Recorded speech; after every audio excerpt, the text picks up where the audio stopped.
Illegal activities के लिए भी इस्तेमाल हो सकती है, जैसे कि असले और मुंशियात की फरोख्त।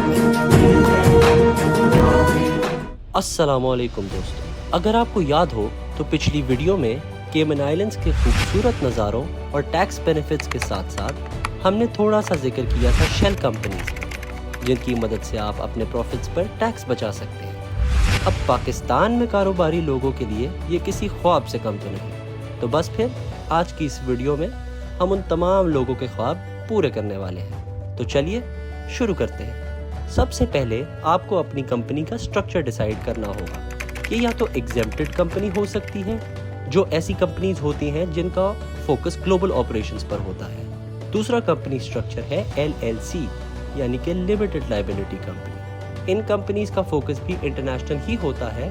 और फिर आती है रेजिडेंट कंपनीज, जो कि एक लोकल फोकस के साथ ऑपरेट करती हैं केमन आइलैंड्स को सर्व करने के लिए।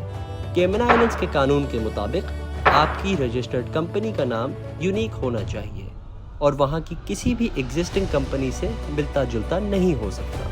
एक यूनिक नाम के साथ साथ आपको केमन में एक लोकली रजिस्टर्ड एजेंट और ऑफिस एड्रेस की भी ज़रूरत पड़ेगी। ये एजेंट आपकी कंपनी के एक रिप्रेजेंटेटिव की तरह एक्ट करेगा केमन आइलैंड्स में और तमाम लीगल रिक्वायरमेंट्स को भी फुलफिल करेगा।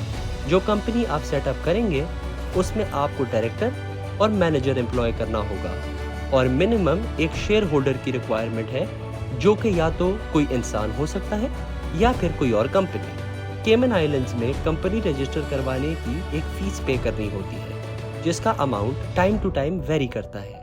ये अमाउंट आपको आपके रजिस्टर्ड एजेंट बता देगा। रजिस्ट्रेशन डॉक्यूमेंट्स जो आप फाइल करेंगे उनमें मेमोरेंडम ऑफ एसोसिएशन और आर्टिकल्स ऑफ एसोसिएशन होते हैं, जो कि आसान अल्फाज में बस कंपनी की डिटेल्स हैं, जैसे कि कंपनी के शेयर होल्डर्स, शेयर कैपिटल और ऑब्जेक्टिव्स। डॉक्यूमेंट्स फाइल करने के 1 से 4 दिन बाद आपको इनकॉर्पोरेशन सर्टिफिकेट मिल जाएगा। कुछ केसेस में टाइम ज़्यादा भी लग सकता है, depending on the complexity of the case. पिछली वीडियो में मैंने शेल कंपनीज का भी जिक्र किया था, जो कि एक डोरमेंट या इनएक्टिव कंपनी होती है, जिसके कोई एक्टिव ऑपरेशंस नहीं होते, बस फाइनेंशियल ट्रांजैक्शंस होते हैं।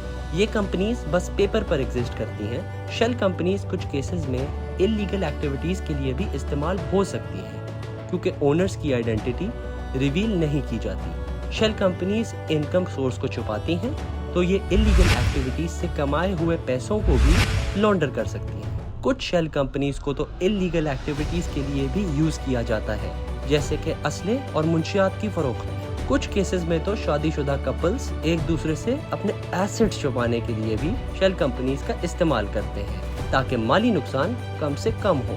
उम्मीद है दोस्तों आपको ये वीडियो इन्फॉर्मेटिव लगी होगी और जल्द ही आप केमन आइलैंड्स में अपनी कंपनी खोलने की खुशखबरी हमें कमेंट सेक्शन में बताएंगे। मिलते हैं आपसे अगली वीडियो में।